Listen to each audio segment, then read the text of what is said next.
Il tema riguarda il fatto se siano più importanti i diritti degli individui o il potere dello Stato nei confronti degli individui. È chiaro che non è possibile dare una risposta definitiva, dipende dai postulati che ci sono in partenza. Se qualcuno pensa che lo Stato sia il soggetto collettivo che rappresenta la comunità, è chiaro che arriva a dire che lo Stato può imporre ai cittadini tutto quello che vuole. È l'ottica che ha portato ai regimi totalitari, a Hitler e a Stalin, tra i più noti. L'ottica liberale invece definisce lo Stato come uno strumento nelle mani dei cittadini che serve solo per garantire i diritti di questi cittadini. Secondo noi l'ottica giusta è questa, quindi aveva ragione Antigone e non Creonte.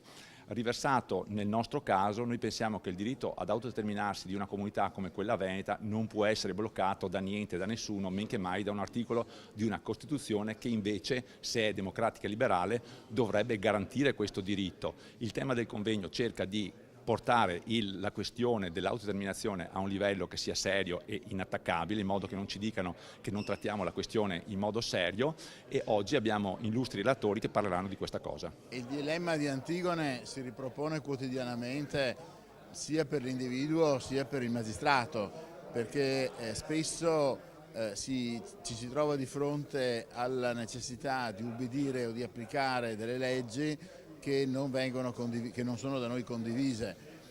Antigone si trova di fronte a un dilemma di alto contenuto morale e accetta le conseguenze della sua disubbidienza e accetta di morire. Noi per fortuna viviamo in un ordinamento democratico e questi dilemmi così atroci non li abbiamo. Ciò nonostante ci sono delle leggi e ci sono dei complessi normativi che confliggono con la nostra razionalità e anche con il buon senso.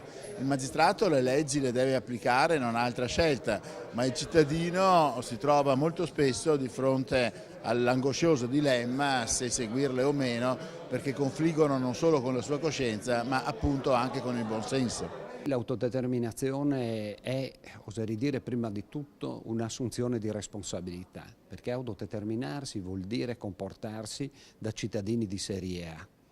È inutile che noi ci nascondiamo quanto degradato è oggi il sistema e quanto degradata sia la vita civile.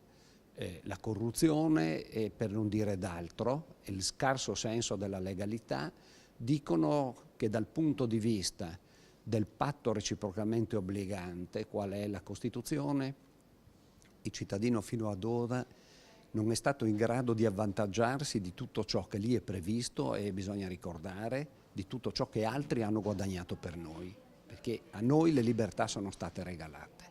È stato regalato anche questo diritto, e io non pessimisticamente ma realisticamente, guardando le cose per quello che sono, dico che purtroppo siamo scarsi a virilità, e quindi mancando di questa caratteristica lasciamo perdere tutto quello che avrebbe consentito al nostro sistema di essere molto più civile di quello che è. Se noi riteniamo che in un ordinamento democratico il principio di base sia la libertà può essere riconosciuta al singolo solo nel momento in cui è riconosciuta anche alla comunità all'interno della quale il singolo vive.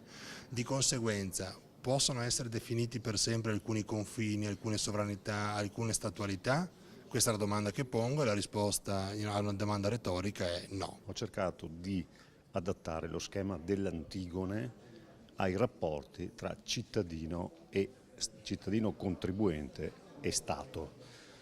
Il problema è che oggi lo Stato è, da un certo punto di vista, più forte dello Stato del tempo, della polis, perché può contare anche sui principi che a volte, invece di essere a favore della libertà del singolo, sono a favore dello Stato stesso. Dall'altra parte è anche più debole, perché il cittadino può rispondere andandosene con la fuga, e quindi gli Stati sono costretti, in ragione della concorrenza tra loro, a non esagerare nell'incremento della pressione fiscale, nel continuo addossare adempimenti al cittadino, perché altrimenti le persone se ne vanno e scappano. È un po' quello che sta oggi succedendo nel nostro Paese. Parlerò della formula di Radbruch, che è un tema apparentemente ostico, un tema che ai più dice poco o nulla, ma che in realtà concerne quello che forse è il problema fondamentale del diritto, e cioè il rapporto tra diritto e morale. Lo declinerò nei termini dell'obbedienza che sarebbe dovuta al diritto.